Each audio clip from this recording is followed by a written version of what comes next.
Welcome back to Overbite Gaming, and today I'm reviewing Resident Evil Village. I think it's very clever the way they've incorporated 8 there. I'm amused by little things, which is why I spend so much time in the bathroom. Oh well. Moving on. So this takes basically, it's the sequel to 7, so you're back in the first person viewpoint with the same characters.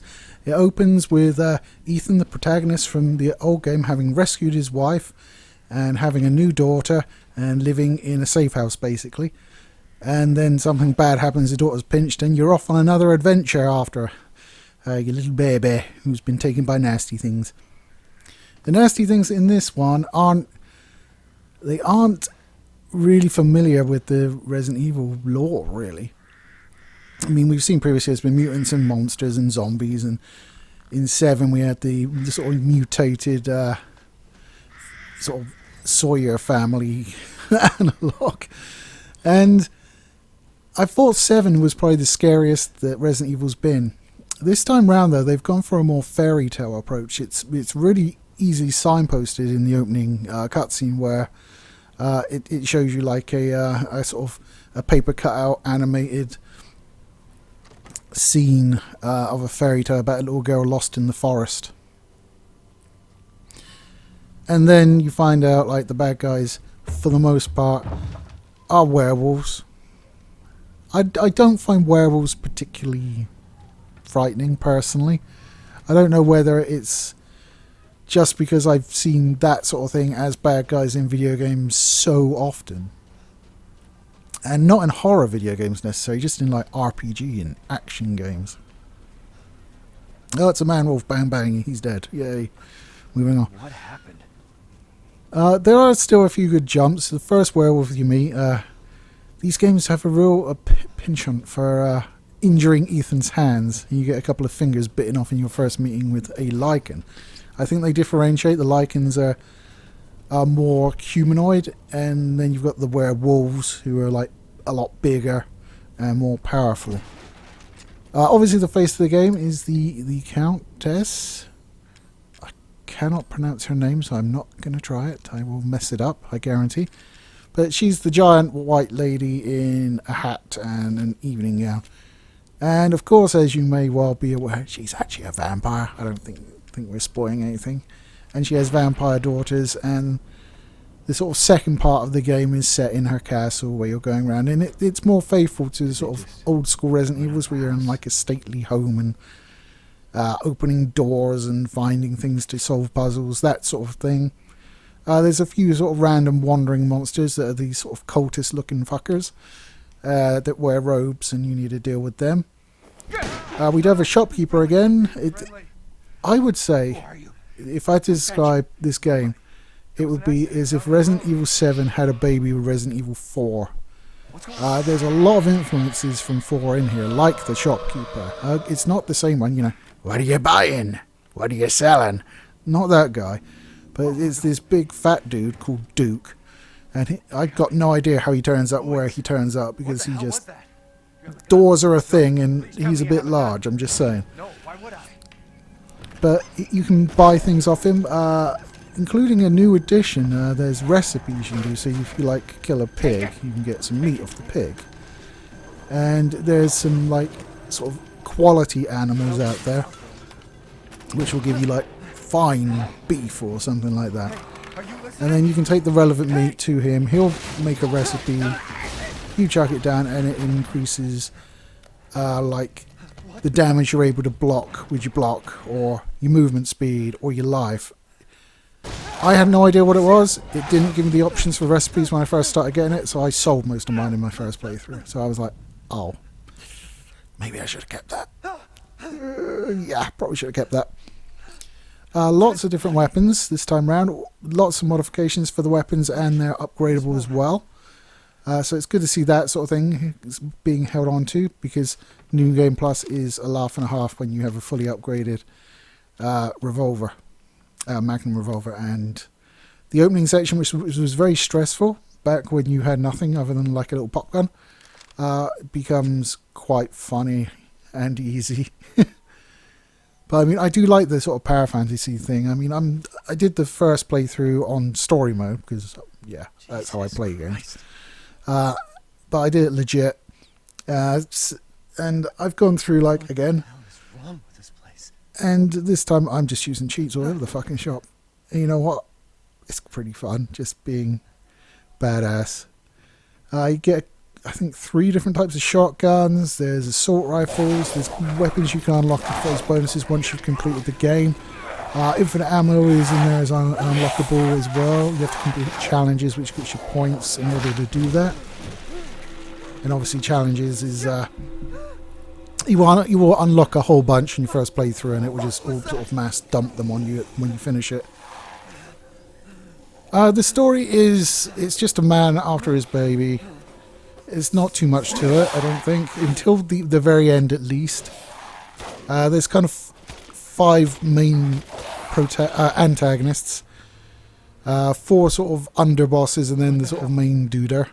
I'm being intentionally vague, but so yeah, you go through the 4 as you'd expect, and then sort of have your finale with the end boss. There was a revelation right at the end. I don't like it very much, if I'm honest. I'm not going to mention what it is here, but yeah, the revelation at the end I wasn't a fan of, because I kind of wanted... I can't tell you what I kind of wanted, otherwise it'd be a bit spoilery. But yeah, not a fan of the revelation at the end. However, I mean, the game itself is good. I mean, as I said, I don't find werewolves scary. I didn't find it very much of a scary game, to be honest. I did find 7 very scary. I don't know what it is.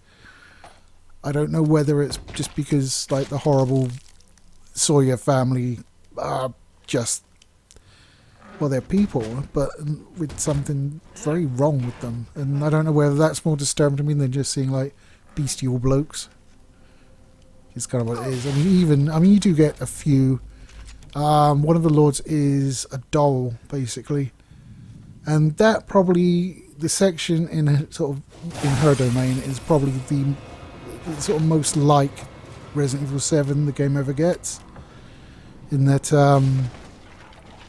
you're basically stripped of equipment, and so you're trying to go about your business and not be horribly murdered and solve puzzles. That part of the game was a lot more stressful because obviously you couldn't protect yourself. Whenever you have a horror game and you can fight back, for me it just disarms a lot of the fear. It's like ghosts scary because you can't, like, punch them in the face, right? But when that threat's revealed as, like, okay, it's overpowering, but it's still physical, and you're like, well, I can just kick it in the dick. I'm going to kick it in the dick. And that just kind of, like, if I can fight back, that's kind of less scary than if I can't. So ditching you with all your weapons is a good move in that regard, and I think that section of the game was probably the most stressful out of the lot. But I really enjoyed it. It took me about 7.5 hours to complete my first playthrough. There was obviously a few bits and bobs I missed. There's treasures you can find around the place. There's these machines that you can put balls into that you find. And if you sort of... It's a tilting machine, so you sort of guide the ball through. And it gives you like a treasure or a modification when you complete that. I did notice that they had introduced RTX, so ray tracing, at least on the PC version, which is the version I played. But they didn't include DLSS. Now, in fairness, the RTX doesn't impact the performance as much as some implementations of it that I've seen. But for me, if you're going to put RTX in something, you really need to have DLSS in there as well. So if you do want the RTX, you can at least get the frame rate back. The footage I'm capturing is without it on. Damn it. And I think I'm getting around 90. It sort of runs the gap between 70 to like 100, I think, somewhere around there. I think typically it's around 90. I haven't recorded the footage yet, so it's probably proving me a liar right now. But it's a fun game, and it's because you get the unlockables, and by completing challenges you can get different guns, and like, I am probably going to play it through a couple more times. I certainly want to try it on the harder difficulties, especially now how I have the crutch of having New Game Plus, which I love it when games give you New Game Plus. More games should do that. Being able to, like, you know, you limp your way through your first playthrough and then you just come back and you're absolutely loaded. And I mean, I've said it before and I'll say it again, I like power fantasy games where I'm just a badass, because like in real life I'm a complete wuss, right? So I like the fact that I can just jump into a game with fucking balls out weapons and an elf bar that almost goes off the end of the screen and just murder everything. Oh, it's so fun. I love it. So I love that New Game Plus is a factor, and if it wasn't, to be honest, I probably would play for it once and probably not bother again. Not because it's a bad game, it's just because there's nothing left to do once you've completed the story.